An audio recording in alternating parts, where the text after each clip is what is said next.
నిజాయితీగా ధర్మబద్ధంగా భగవంతుడి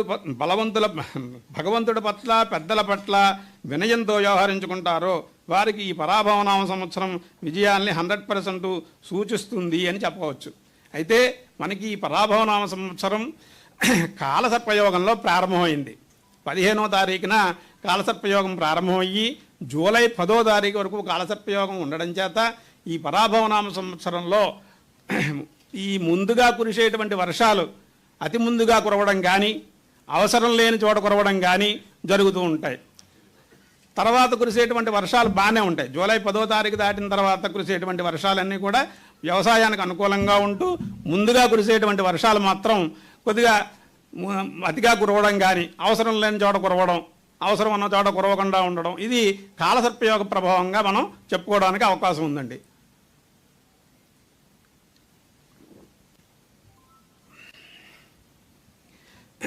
అయితే ఈ సంవత్సరంలో నవనాయకులు మనం పరిశీలించుకున్నప్పుడు మంత్రిగా కుజుడికి ఆధిపత్యం వచ్చింది.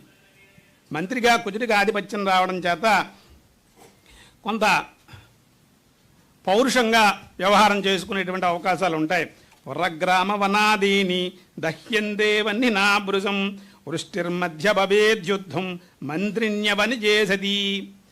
మంత్రిగారిగా కుజుడికి ఆధిపత్యం రావడం చేత ఈ సంవత్సరంలో మనకి ఆగస్టు 10వ తారీఖు దాటిన తర్వాత ఇంచుమించు డిసెంబర్ వరకు ఉన్నటువంటి ప్రాంతంలో మనకి విశేషమైనటువంటి దేశారిష్ట యోగాలు పట్టడం చేత ఆ సమయంలో మనం ఎక్కువగా పరిపాలనా విధానంలో అనేక రకమైనటువంటి మత ఛాందస్సువాదుల యొక్క ప్రభావం చేత, అంతేకాకుండా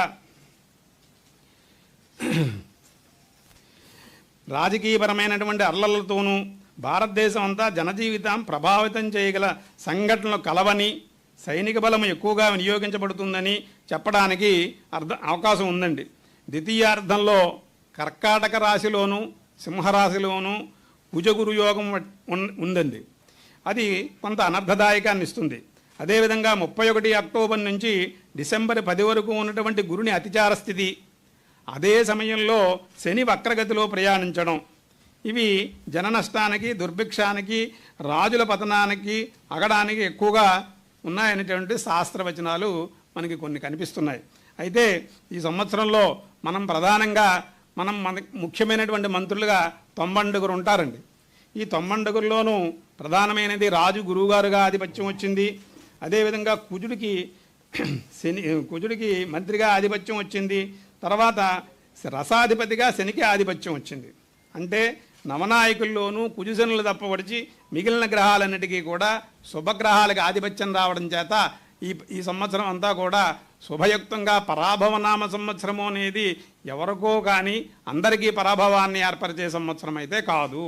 ఈ సంవత్సరం చాలా ఉన్నతమైనటువంటి సంవత్సరంగా ఉంటుంది. ఎందుకంటే మంత్రులు 90లోనూ ప్రధానమంత్రమైనటువంటి రాజు, మంత్రి, సేనాధిపతి, సస్యాధిపతి, ధాన్యాధిపతి, అర్ఘాధిపతి, మేఘాధిపతి, రసాధిపతి, నీరసాధిపతుల్లో కుజశనులు అంటే మంత్రి గారు, తర్వాత రసాధిపతి తప్పవడిచి మిగిలిన గ్రహాలన్నిటికీ శుభగ్రహాలకి ఆధిపత్యం వచ్చింది.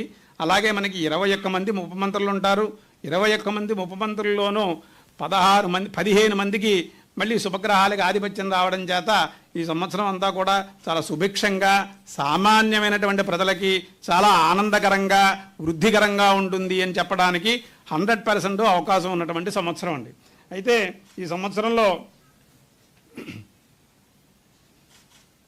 మనకి 16 వీసాల పంట, మనం మామూలుగా కొలమానంగా 16 వీసాల పంట చూస్తూ ఉంటామండి. 16 వీసాల్లోనూ మనకి 9 వీసాల పంట మనకి లభిస్తుంది అని చెప్పడానికి అవకాశం ఉంది. ఎప్పుడైతే బేసి సంఖ్యమైనటువంటి పంట మనకి లభిస్తుందో అప్పుడు మన ప్రాంతం అంతా కూడా, మన ఆంధ్రప్రదేశ్ అంతా కూడా చాలా సుభిక్షకరంగా ఉంటుంది అని చెప్పడానికి అవకాశం ఉంది. అదేవిధంగా ఈ సంవత్సరంలో ఈ కొలమానాన్ని కొలిచేటప్పుడు మనం పశుపాలకుడిగా కూడా పరిశీలిస్తూ ఉంటాం. ఈ సంవత్సరం మనకి పశుపాలకుడు, పశువుల్ని దొడ్లో పెట్టేవాడు, పశువుల్ని విడిపించే వాటిలో 2 ఆధిపత్యాలు కృష్ణుడికి వచ్చి 1 ఆధిపత్యం బలరాముడికి వచ్చింది. యముడికి ఏ ఆధిపత్యము రాకపోవడం చేత ఈ సంవత్సరం పశువులు సుభిక్షంగా ఉంటాయి. పశువులు శుభ్రంగా పాలనివ్వడానికి అవకాశం ఉంటుంది. ఎప్పుడైతే పశువులు బాగుంటాయో ప్రజలందరూ బాగుంటారు అనేటువంటి అర్థాన్ని మనం గ్రహించుకోవడానికి అవకాశం ఉంది. అదేవిధంగా ఈ సంవత్సరంలో 9 వీసాల పంట పండడానికి అవకాశం ఉంది. తర్వాత ఈ సంవత్సరంలో ముఖ్యంగా మనకి గ్రహణాలైతే మొన్న వెళ్ళిపోయినటువంటి గ్రహణం ఉంది, కానీ ఈ సంవత్సరంలో మన ప్రాంతంలో కనిపించేటువంటి గ్రహణాలు లేవండి. ఎప్పుడైతే గ్రహణాలు ఆ సంవత్సరం ఏర్పడలేదో ఆ సంవత్సరం ఆంధ్రప్రదేశ్ ముఖ్యంగా మన ప్రాంతంలో కనబడని గ్రహణం అవడం చేత మన అందరం కూడా సుభిక్షంగా ఆరోగ్యంగా ఏ రకమైనటువంటి ఇబ్బందులు లేకుండా మనం ఉంటాం.